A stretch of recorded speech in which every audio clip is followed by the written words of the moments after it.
This is Chefs Inc. News Podcast. News for chefs, created by chefs. 90% of women working in restaurant kitchens say they have been harassed at work. And only 31% ever report it. Wow. Because the person they're supposed to report it to is usually the person doing it.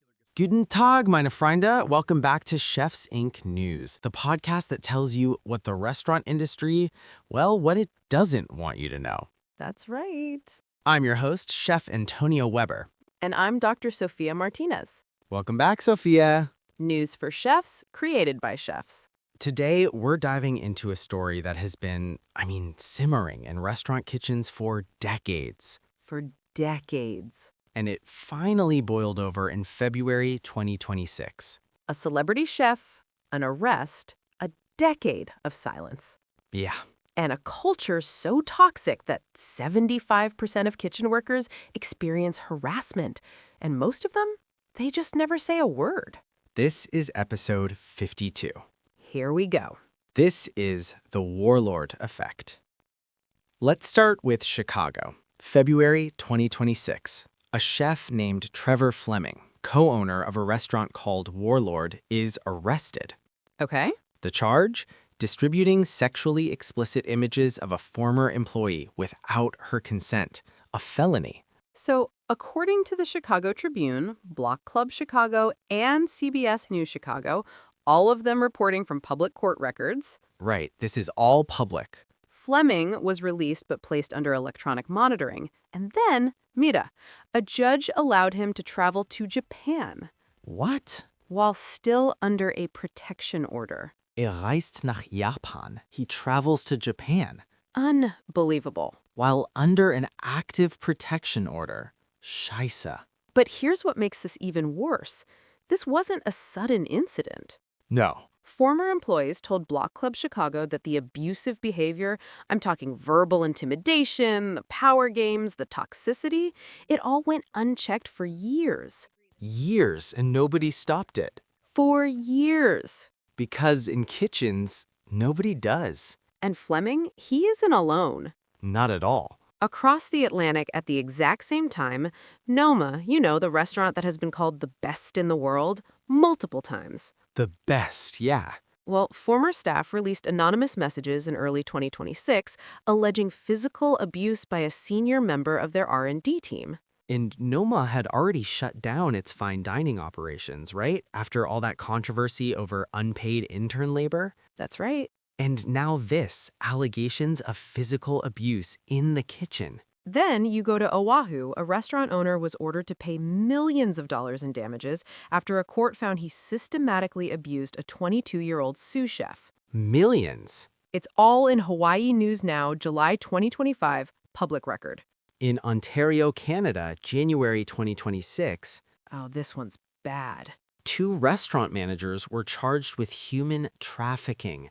Human trafficking in a restaurant kitchen. Wow. Source, HCM Law. Again, public court records. And in Boston, Chef Barbara Lynch, who built one of America's most acclaimed restaurant groups, A legend. her own staff, her own people went public about a deeply toxic work environment.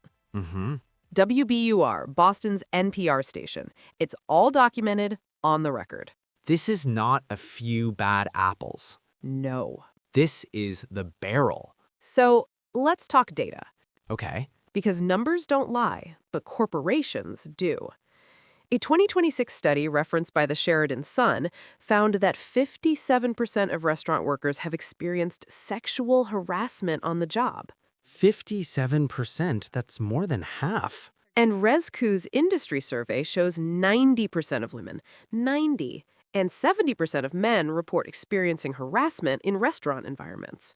90. And only 31% ever reported.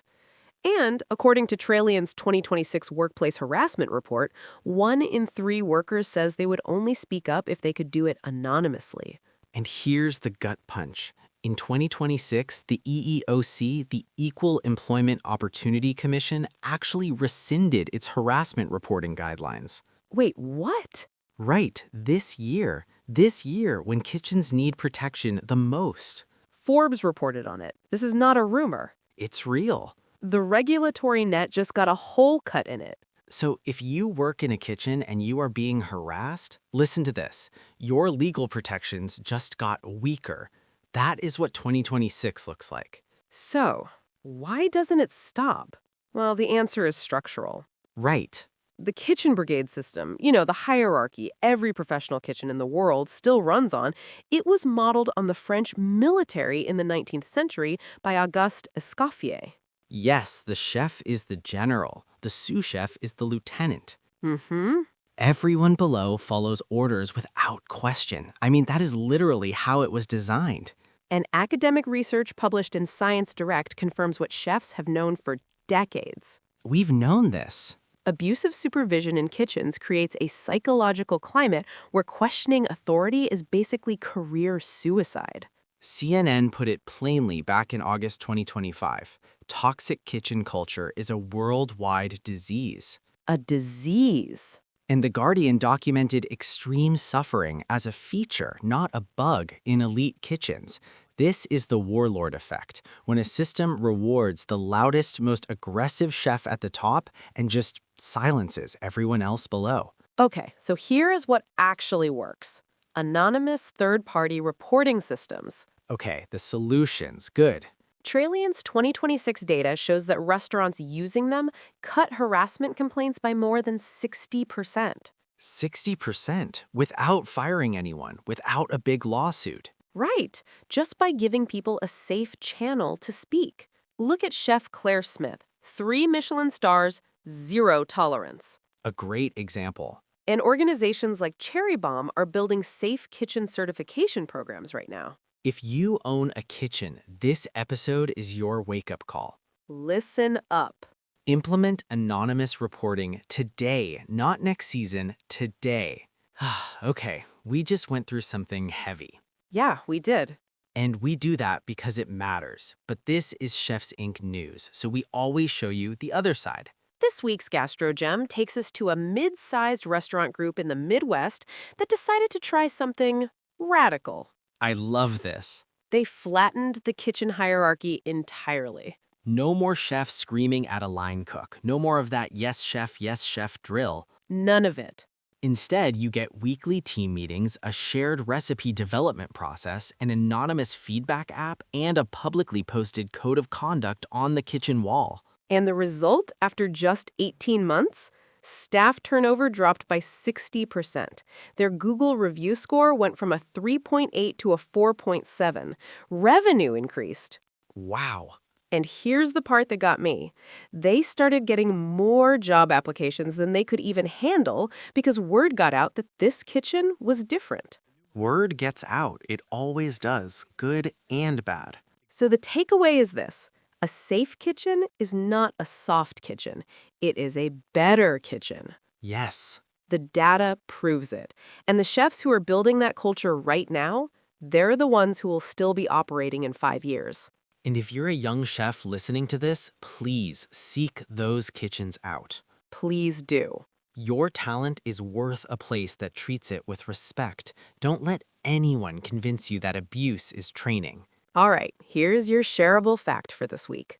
Okay. The one you're going to repeat at your next dinner service. Hit me. The kitchen brigade system, the one that's causing all of this, was literally designed by Auguste Escoffier in 1880s. 1880s. He modeled it directly on his experience as a military cook in the Franco-Prussian War. So when a head chef is yelling like a general, Right? they're not being creative. They're just running a 19th century French military mess hall. Exactly. And here's the twist. In Germany and Denmark, kitchens that have shifted to flat hierarchies showed the lowest chef turnover in Europe. Okay. German restaurants retain kitchen staff for 7 years. The American average? 18 months. 7 Jahre, 7 years. 7 years. Because when you treat a chef like a professional instead of a soldier, they stay. Tell that to Escoffier. He can't hear you, Sophia. Oh. He's been dead since 1935. Fair point. So the shareable, every time someone says, oh, that's just how kitchens work, Yeah? Tell them it was designed for a war, and the war ended 150 years ago. So let's land this plane. Episode 52, The Warlord Effect. Let's recap.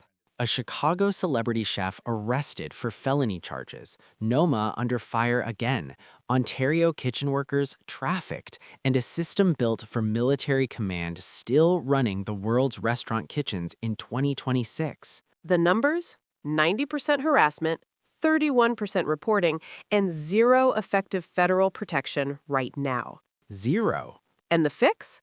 Anonymous reporting systems, flat hierarchies, safe kitchens. They work. The data is there. If this episode made you angry, good. Use it. Share it. Do it. Talk about it with your team. This is the conversation the industry is not having loudly enough. You can find us on Spotify, Apple Podcasts, YouTube at Chefs Inc. Incredible, and Podbean. Yep. All the links are in the description. Got a story from your own kitchen? Something the industry needs to hear? We want to hear it. Email us. That's michael.s@chefs-inc.com. We read every single one. And next week, episode 53, we are going after the $77 billion food fraud crisis. Ooh. That bottle of olive oil in your kitchen, it might not be what you think. Until then, keep cooking, keep fighting, and keep your knife sharp. Tschüss. Hasta la próxima. See you next time.